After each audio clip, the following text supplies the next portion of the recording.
తమిళనాడులోని విజయ్ సర్కార్కు సుప్రీంకోర్టులో ఊరట లభించింది. గతేడాది కరూర్ తొక్కిసలాటలో మరణించిన వారి కుటుంబ సభ్యులకు ప్రభుత్వ ఉద్యోగాలిస్తూ ప్రభుత్వం జారీ చేసిన ఉత్తర్వులను కొట్టివేస్తూ మద్రాస్ హైకోర్టు ఇచ్చిన తీర్పుపై సర్వోన్నత న్యాయస్థానం స్టే విధించింది. బాధితులకు ప్రభుత్వ ఉద్యోగాలు ఇవ్వాలన్న ప్రభుత్వ నిర్ణయాన్ని సవాలు చేస్తూ దాఖలైన పిటిషన్పై justice JB Pardiwala, justice K Vinod చంద్రన్తో కూడిన ధర్మాసనం విచారణ జరిపింది. పిటిషనర్ను ఉద్దేశించి ధర్మాసనం తీవ్ర వ్యాఖ్యలు చేసింది.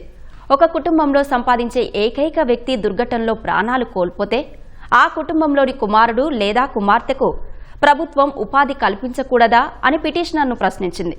పరిహారంగా ప్రభుత్వ ఉద్యోగాలు ఇస్తూ పోతే కారుణ్య నియామకాల కోసం ఎదురుచూస్తున్న వారి అవసరాలను విస్మరించినట్లు అవుతుందన్న మద్రాస్ హైకోర్టు ఉత్తర్వులపై సుప్రీంకోర్టు స్టే విధించింది. దీంతో కరూరు తొక్కిసలాట బాధిత కుటుంబాలకు న్యాయం జరిగేందుకు మార్గం సుగమమైంది.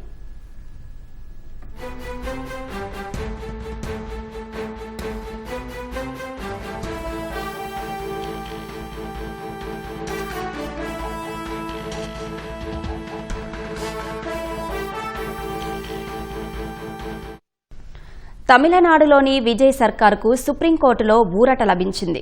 గతేడాది కరూర్ తొక్కిసలాటలో మరణించిన వారి కుటుంబ సభ్యులకు ప్రభుత్వ ఉద్యోగాలిస్తూ ప్రభుత్వం జారీ చేసిన ఉత్తర్వులను కొట్టివేస్తూ మద్రాస్ హైకోర్టు ఇచ్చిన తీర్పుపై సర్వోన్నత న్యాయస్థానం స్టే విధించింది.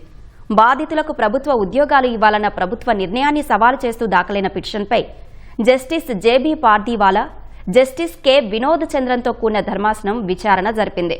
పిటిషనర్ను ఉద్దేశించి ధర్మాసనం తీవ్ర వ్యాఖ్యలు చేసింది. ఒక కుటుంబంలో సంపాదించే ఏకైక వ్యక్తి దుర్ఘటనలో ప్రాణాలు కోల్పోతే ఆ కుటుంబంలోని కుమారుడు లేదా కుమార్తెకు ప్రభుత్వం ఉపాధి కల్పించకూడదా అని పిటిషనర్ను ప్రశ్నించింది. పరిహారంగా ప్రభుత్వ ఉద్యోగాలు ఇస్తూ పోతే కారుణ్య నియామకాల కోసం ఎదురుచూస్తున్న వారి అవసరాలను విస్మరించినట్లు అవుతుందన్న మద్రాస్ హైకోర్టు ఉత్తర్వులపై సుప్రీంకోర్టు స్టే విధించింది. దీంతో కరూర్ తొక్కిసలాట బాధిత కుటుంబాలకు న్యాయం జరిగేందుకు మార్గం సుగమమైంది.